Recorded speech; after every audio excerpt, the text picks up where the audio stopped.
Ce qu'on va vous présenter, j'aimerais bien que ce soit un dispositif tel qu'il a été défini précédemment.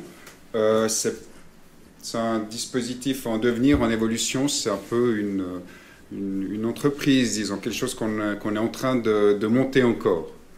On va vous l'expliquer un peu mieux. Je voulais fonder juste ce que nous allons présenter sur quelques remarques préliminaires. La première, c'est que ce qu'on va présenter, ce n'est pas thématique, ce n'est pas orienté autour d'une thématique. C'est un dispositif, c'est un outil de facilitation des relations entre des chercheurs et des membres de la ville de Lausanne. On va le voir, le voir comment. Et puis, par rapport à la thématique de la journée, est-ce que c'est de la médiation ou pas, Alain avant a mentionné les 15 dernières années. Alors, il se trouve que ça fait bientôt 15 ans que j'ai cette fonction, donc je connais assez bien les 15 dernières années. Peut-être quand même assez intéressant de dire qu'il y a une quinzaine d'années, dans le... Est-ce qu'il faut dire le paysage médiatique? Je ne sais pas, mais dans le paysage tout court, environnant, l'université en tant qu'institution identitaire n'existait pas tellement, disons. On la percevait pas tellement. On s'est mis d'abord, la première chose qu'on a commencé à faire, disons, c'était d'organiser une communication. Quelqu'un parlait un peu des réticences à la communication, certains chocs qu'on a eus quand quelqu'un nous a expliqué que la philosophie ne pouvait pas se vendre, par exemple, ou un prof de...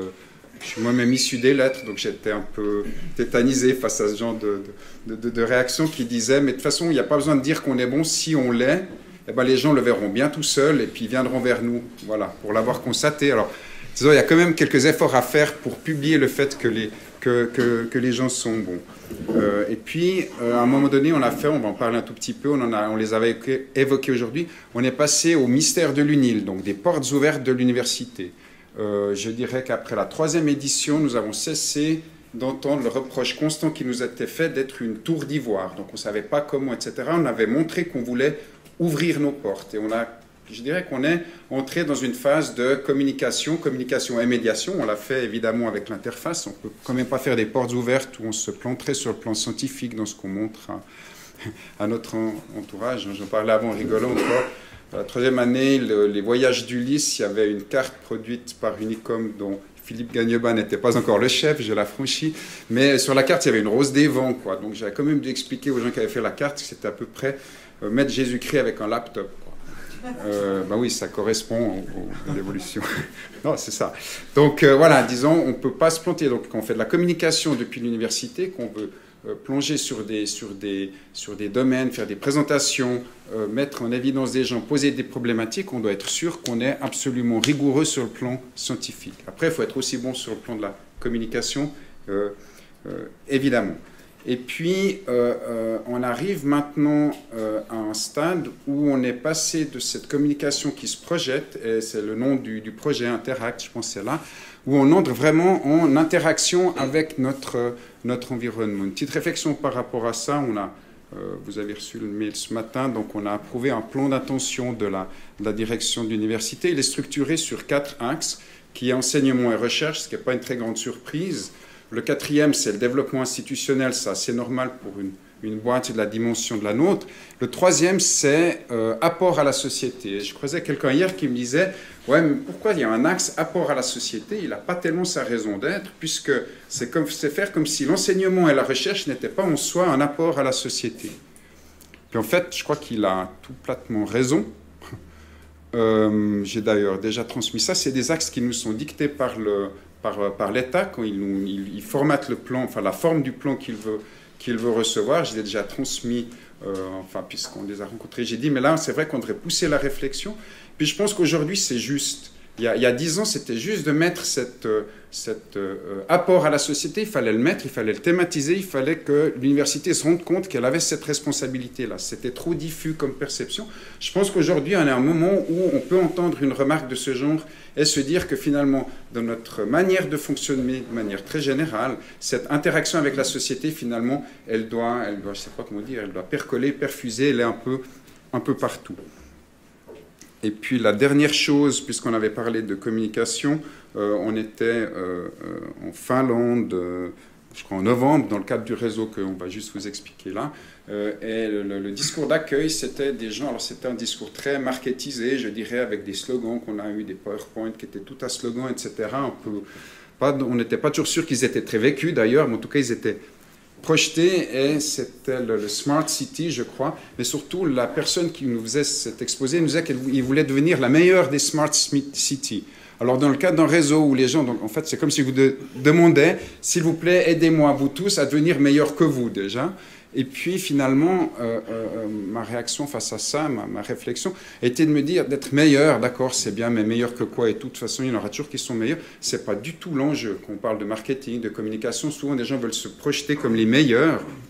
Finalement, ça ne va pas nous servir à grand-chose d'être les meilleurs. Par contre, il y a, je pense, une chose qu'on doit être de plus en plus, et c'est ce à quoi on vise, et je crois que cette réflexion aujourd'hui en fait partie, c'est d'être incontournable. C'est-à-dire que quand les gens, dans notre environnement, se disent on va faire quelque chose de bien, et ben, finalement, ils disent on doit passer par l'université. Il y a un apport de l'université, de gens de l'université, de scientifiques, de chercheurs, pour qu'on puisse faire la chose bien. Pour moi, un exemple assez bête, mais Daniel Maggetti, qui vient de contribuer à ce livre, on l'a parlé là, on l'a fait tourner, les promenades littéraires. Donc, quand quelqu'un à la ville de Lausanne se dit on va faire quelque chose sur des promenades littéraires, il y a une évidence, disons, c'est que le savoir-faire pour produire un livre comme ça, c'est où qu'on va le chercher, c'est où qu'on va le trouver, c'est à l'université. On ne va pas pouvoir faire quelque chose de bien si on n'a pas eu recours à l'université. Et ça, je pense que c'est un peu plus intéressant que de devenir les meilleurs. Voilà, donc ça c'est un peu l'introduction qui explique aussi un peu l'état d'esprit dans lequel on voulait vous faire cette présentation. Je crois que je te donne la parole, c'est ça? Voilà, donc bonjour. Donc juste en quelques mots, c'était pour vous tracer un tout petit peu le début en fait de cette histoire de collaboration entre l'université et la ville de Lausanne. Ça a commencé comme ça, donc en 2011, en fait, la municipalité de Lausanne a décidé d'approcher la direction de l'université pour lui proposer de développer ensemble une politique de collaboration. Il y avait deux raisons principales à cela. La première, c'est que l'université finalement est une grande organisation comme une autre, comme une entreprise privée, qui est dans un réseau urbain qui est en train de se développer, qui évolue. Et puis, il s'agit d'être sûr qu'elle s'insère bien dans ce réseau. Et la deuxième raison, c'est que les politiques publiques et la manière aussi de gérer l'administration pourraient finalement bénéficier ou voire être challengées aussi par les savoirs que détient l'université de Lausanne. C'était un petit peu ces deux raisons qui ont poussé la ville à se rapprocher de l'université. Il faut savoir aussi que la ville et l'université ont une longue histoire commune. En témoigne le fait que l'université de Lausanne est la seule université de Suisse qui porte le nom d'une ville et non d'un canton. En fait. Il y a eu un événement en fait, particulier qui nous a permis vraiment de concrétiser rapidement ce rapprochement entre les deux institutions.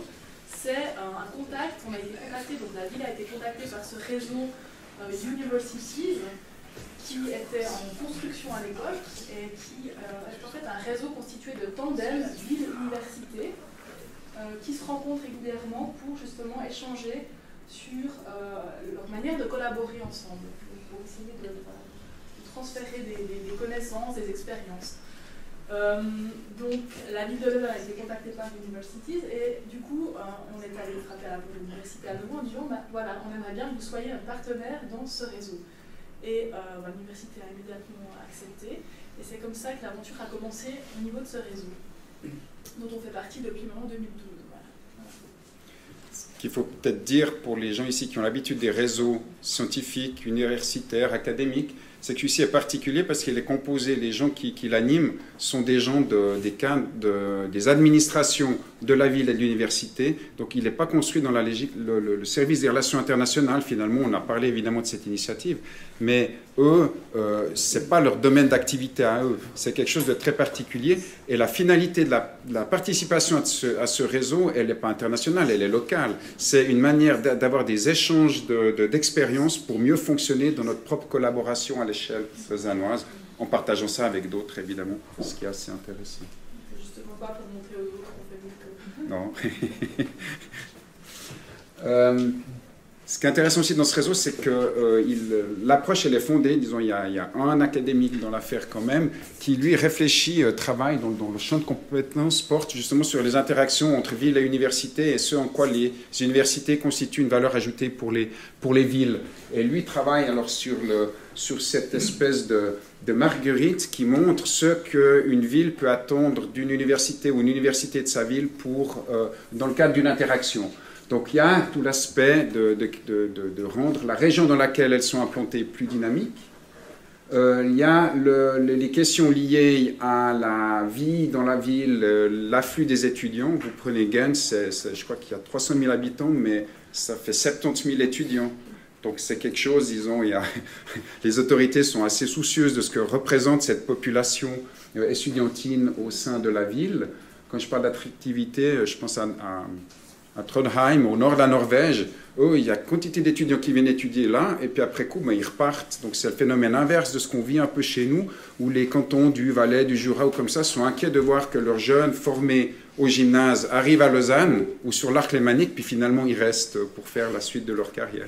Donc c'est ce genre de questions-là qui se posent. Le côté d'internationaliser les régions, l'apport à l'économie locale et régionale, et puis la grande question, c'est finalement ce en quoi la contribution de scientifiques peut contribuer au développement et à la vie de la ville, de la cité. On avait fait il y a 3 ans, 4 ans, je crois, un sondage envoyé à toutes les unités, tant académiques que administratives de l'université, un sondage en demandant est-ce que vous avez des collaborations avec la ville. On voulait savoir sur quelle base on partait. Qu'est-ce que vous avez comme collaboration avec la ville? On avait reçu une 50aine de réponses et on a essayé de les répartir sur cette marguerite. Vous voyez que la charge, elle est beaucoup sur la science dans la ville, ce qui s'appelle Science in City. Et puis on a dû rajouter un pétale parce qu'il y a quand même un élément qui n'est pas pris en compte, c'est, on l'a dit avant, enfin on est quand même une grosse boîte, si je peux le dire comme ça, dans le contexte général, dans l'agglomération lausannoise, on est quand même une institution qui a un gros poids, une grosse importance. Et vous voyez que, par exemple, la collaboration sur les garderies, les questions de sécurité avec les collaborations avec les pompiers, la police sur les espaces extérieurs, etc., production de biogaz, même puisque ce qui part de nos restaurants, les déchets de nos restaurants vont alimenter une ferme à biogaz. Mais ça, c'est pas parce qu'on est universitaire que ça se passe comme ça, mais en attendant, on est une grosse organisation qui pèse un certain poids et qui peut développer aussi des interactions. Mais si on se concentre, on voit que c'est beaucoup sur ce modèle de Science in Society qu'on constate que se concentrent les interactions, je dirais, spontanées entre des chercheurs et des collaborateurs au service de la ville de Lausanne.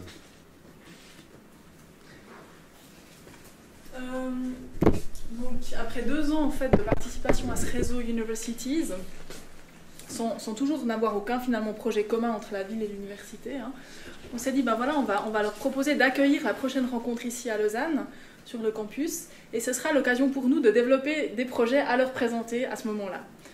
Donc c'est ce qui a été fait, on les a accueillis en mai 2015, c'était juste pendant les mystères de Bunil en fait. Disons qu'on va dire que les valeurs ajoutées qu'on a pu constater qu'on a pu obtenir à la suite de cette réunion, d'une part c'est que ça a créé vraiment une dynamique commune de la ville-université, ça a permis d'avoir un premier projet commun qui était finalement l'organisation de cet événement, de cette rencontre.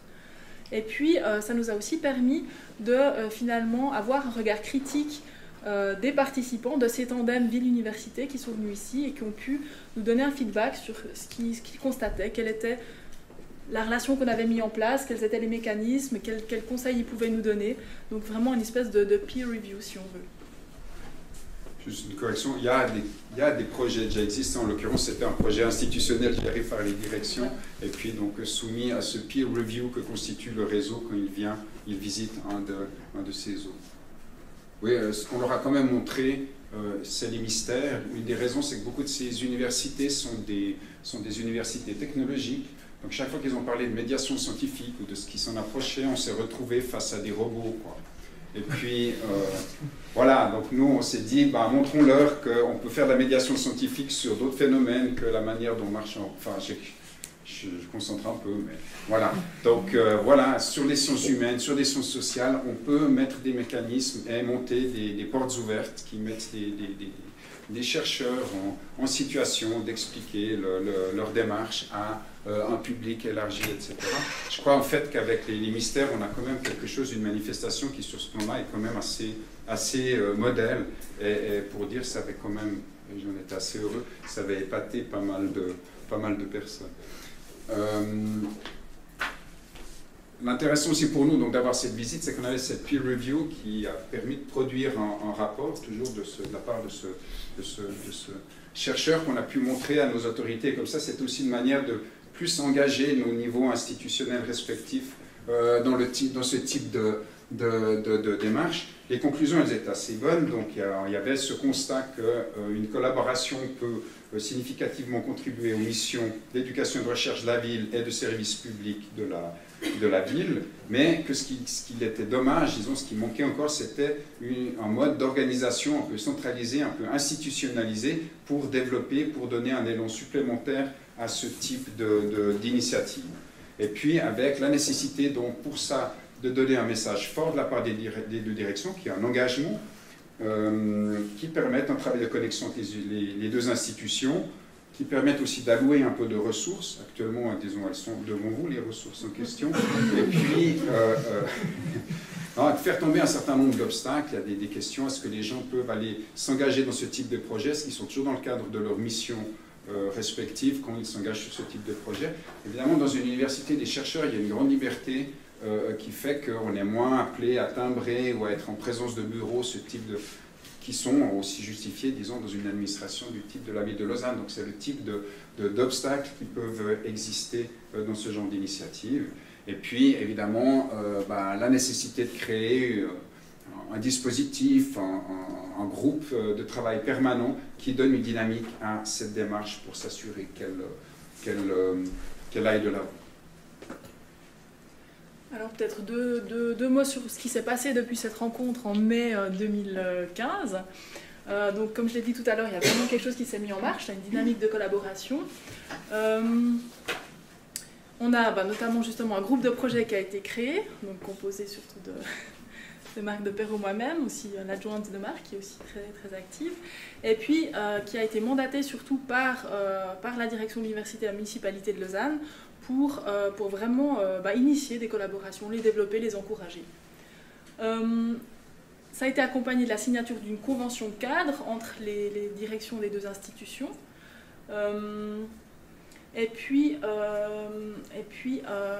je dois dire aussi que depuis 2015, il y a une véritable communauté en fait Interact qui s'est formée. Donc on a organisé plusieurs événements où on a invité des chercheurs, des représentants de la ville, et on commence à constituer petit à petit un carnet d'adresses de personnes qu'on invite régulièrement, qui connaissent Interact, qui savent de quoi il s'agit, et puis qui viennent aussi avec des idées pour nous aider en fait à faire évoluer cette dynamique, ces collaborations. Peut-être dire que dans ce sens qu'on s'est accompagné d'un groupe de travail un peu élargi, auquel a participé David Epica, que je ne vois plus mais que j'ai vu avant. Voilà, ici, pour la faculté des lettres. Donc un certain nombre de groupes de contact dans des services de la ville, dans certaines de nos facultés, auxquels on présentait nos idées, disons l'avancement du travail, qui nous donnaient un retour là-dessus, et qui pouvaient aussi aller le chercher en retour de la part de leur faculté, de manière à ce que les premiers documents constitutifs, disons, que nous avons réunis, soient évidemment assurément quelque chose, disons, qui puisse être compris, ressenti et qui correspondent aux besoins tels qu'exprimés au sein des facultés. Un des éléments qu'on s'est notamment posé, enfin une des questions qu'on s'est posées, c'est comment faire pour que ce soit vraiment quelque chose qui réponde aux besoins puis qui soit une réussite, quoi. Donc finalement, on avait établi 6 critères qui étaient nécessaires à développer ce qui serait une culture, donc qui va centrer les collaborations vraiment dans la pratique courante entre la ville et l'Union. disons là, en coupant un petit peu à travers. Un jour, ce qui serait idéal, c'est qu'on puisse avoir un point de contact, appelons ça un guichet, où les chercheurs, comme les gens de la ville, pourraient venir ou s'adresser en disant « Voilà, moi j'ai une problématique, bêtement, pour des mémorants, je cherche des contacts parce que j'ai besoin de trouver des sujets de mémoire au sein de la ville où ce serait une occasion. Où est-ce que je peux trouver ça ?» Alors on le fait un petit peu entre nous maintenant. Si quelqu'un vient nous dire « Moi je peux contacter Nadia » ou vice-versa pour ce type de choses. Est-ce que tu sais où on pourrait avoir un conférencier, ou est-ce qu'on pourrait avoir quelqu'un comme ça dans l'université ou auprès de la ville? Donc on peut déjà faciliter, mais c'est pour l'instant encore très informel. Puis évidemment, c'est en plus de tout le reste de nos cahiers des charges respectifs, donc ce n'est pas l'élément principal. Mais à terme, ce serait quand même ça qui serait idéal d'obtenir un jour. Alors voilà, disons, je ne vais pas vous les lire, mais vous voyez ce qui finalement, les éléments essentiels, nous nous sommes dit que si on veut réussir, si on veut que ce soit un projet ou une initiative qui soit réussie, ben voilà les éléments essentiels qu'on devrait pouvoir un jour cocher l'un après l'autre en se disant ça y est, c'est bon. Pas encore.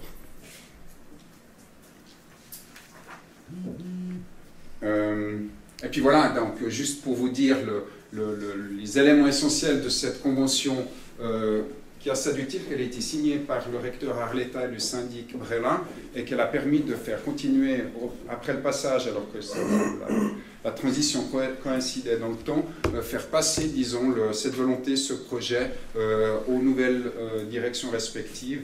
Donc ça veut dire qu'on peut continuer avec ce projet, donc marquer la convergence d'intérêts d'une collaboration, fixer les objectifs d'une collaboration raisonnée, structurée,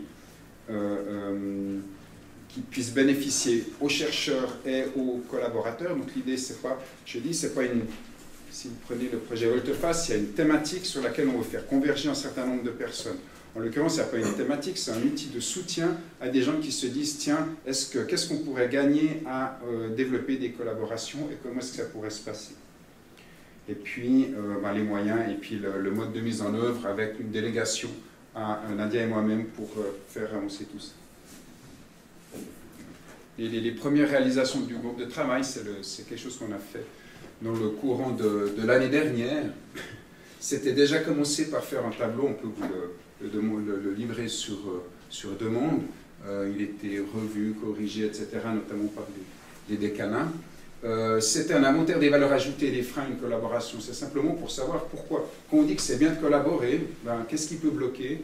Je me souviens d'un complément de Philippe Quesnel, bien expérimenté, qui disait, une fois que tout est prêt, il y a les deux services juridiques qui disent, non, ça ils ne peuvent pas faire, enfin, qu'on peut tendance à donner des leçons l'un à l'autre, et puis que ça peut faire retarder passablement voilà. Donc on disait qu'il y avait des obstacles, ça pouvait être ce genre de choses, et puis quelles étaient les motivations, aussi dans la réflexion de pourquoi mener une collaboration. La liste des enjeux du projet, je vous l'ai montré, donc qu'est-ce qu'il faut vraiment qu'on réussisse pour que cette affaire soit quelque chose qui marche. Et puis un élément que vous pouvez voir après, donc la convention, on en a parlé, et puis une typologie des collaborations. Parce que finalement, on dit c'est bien de faire des collaborations, etc. Mais finalement, pourquoi pas faire un catalogue qui montre ce que sont des collaborations, en quelle forme elles peuvent prendre. Parce que peut-être c'est une manière aussi de donner des idées, ou aussi de voir, finalement, savoir de quoi on parle quand on parle de collaboration de manière un peu élargie.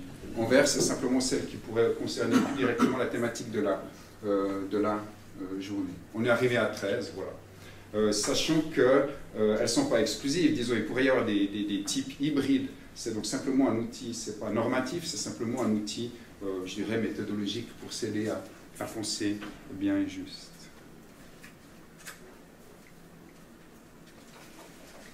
Ouais, là c'était simplement pour vous présenter un petit peu de manière un petit peu plus précise deux types de collaboration. La première ici qu'on appelle projet commun, qui va finalement être le type de collaboration dont va parler tout à l'heure le professeur Quesnel. On a constitué comme ça les petites fiches où on essaye comment dire ça, de spécifier tous les éléments auxquels il faut prendre en compte pour s'assurer que la collaboration va bien se passer. Donc une espèce de balise un petit peu. Voilà, je vous laisse juste en prendre connaissance, je vais pas les lire. Donc projet commun, ça veut dire exactement un projet que la ville monterait avec l'université ou inversement. Il y a les questions financières auxquelles il faut penser, il y a la durée, il y a les difficultés, il y a qu'est-ce qu'on se met d'accord sur ce qu'on veut vraiment comme résultat à la fin. Il y a toutes sortes de choses auxquelles on ne pense pas forcément quand on se met ensemble, puis qu'on veut constituer, qu'on veut monter un projet, qui nous paraissent aller de soi, mais qui en fait méritent d'être finalement discutés, voire mis sur le papier pour être clair. Le deuxième type de collaboration, dont on voulait juste vous présenter là brièvement, c'était le travail d'étudiant, qui est un travail en séminaire bachelor-master, donc pas ici une thèse. Ce qui est intéressant dans le travail d'étudiant, justement, c'est que ce sera un travail moins fouillé qu'une thèse et qui permettra vraiment de traiter une problématique beaucoup plus sectorielle au sein de la ville de Lausanne en l'occurrence. Et là, de nouveau, toute une liste de points, enfin, d'éléments auxquels il faudrait idéalement penser avant de commencer la collaboration pour s'assurer que un résultat optimal à la fin, on va dire.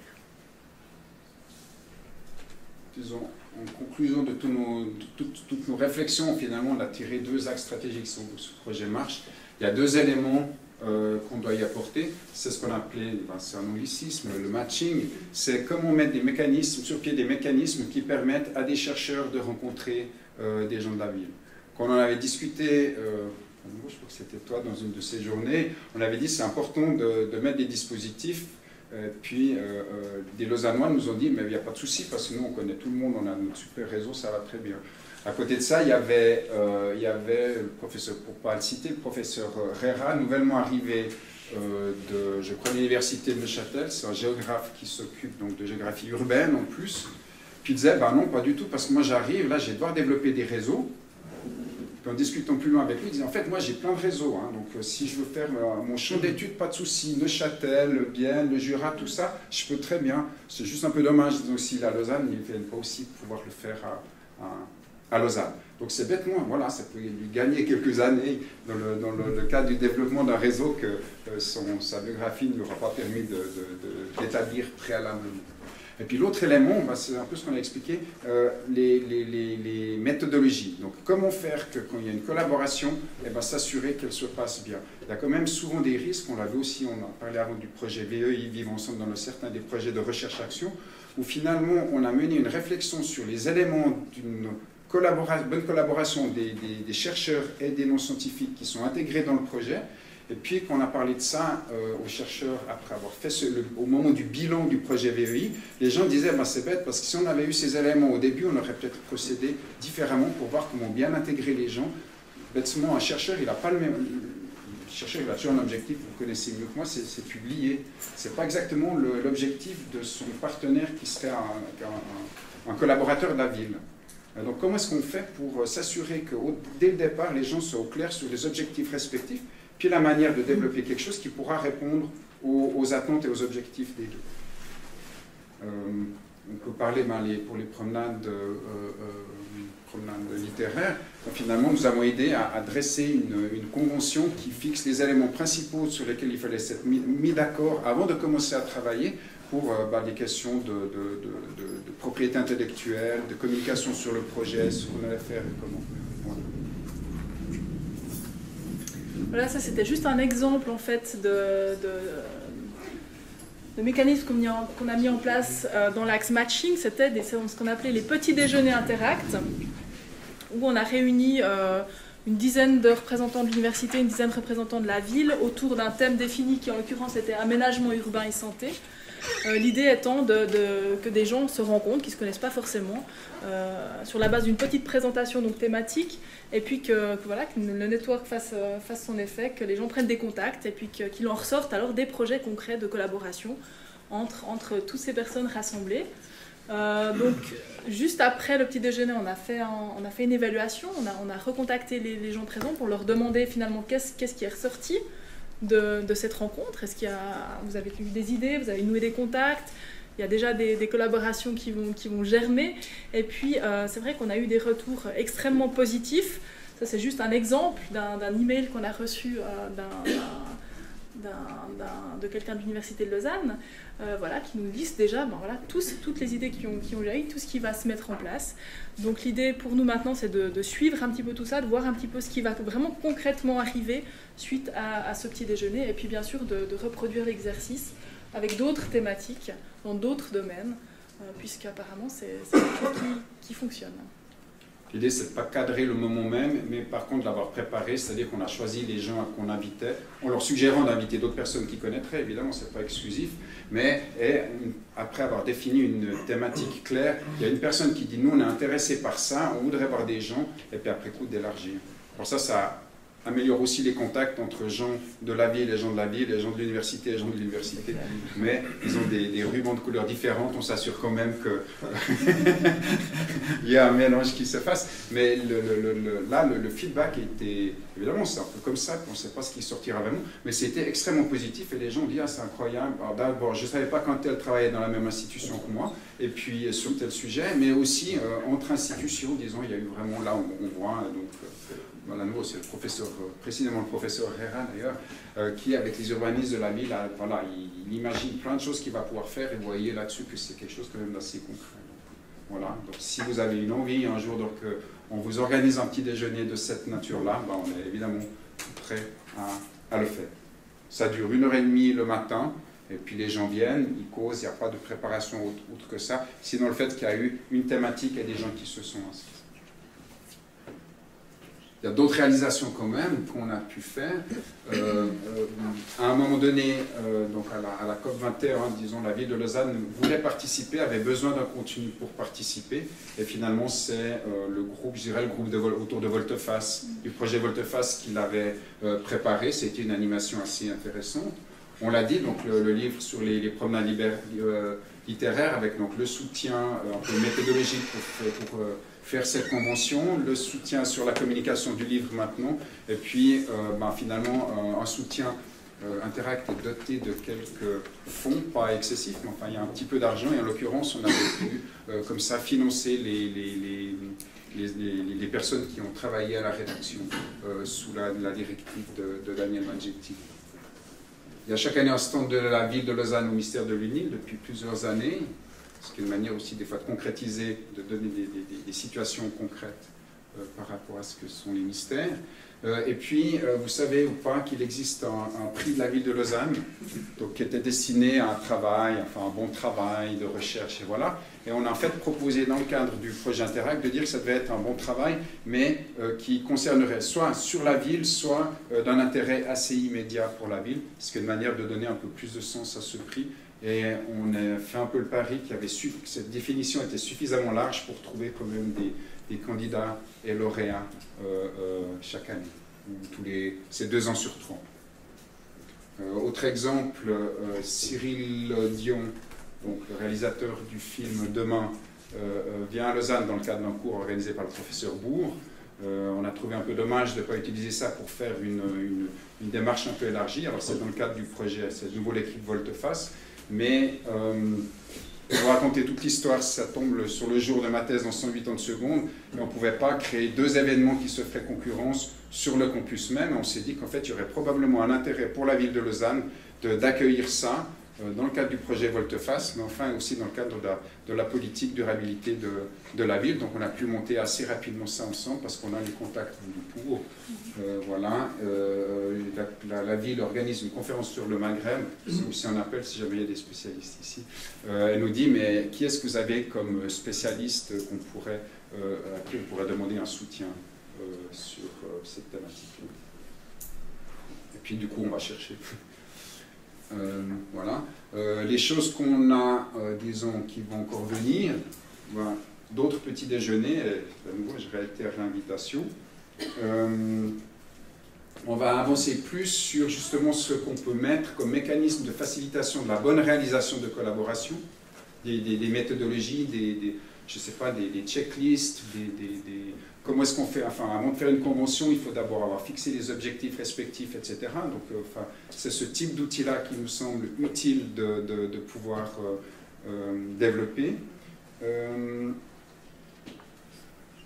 Voilà, et puis, ah oui, et puis dire aussi qu'à part ça, on est prêt aussi à réagir si tout d'un coup il y avait un besoin exprimé de manière très opérationnelle, comme on l'a dit auparavant. Si tout d'un coup quelqu'un nous dit, mais nous on essaie de monter quelque chose, mais on n'arrive pas à s'entendre, ben on pourra, disons, amener un peu le peu de savoir-faire qu'on a pu développer déjà, ou aller le chercher ailleurs, si nécessaire, pour favoriser les bonnes collaborations. Voilà, merci.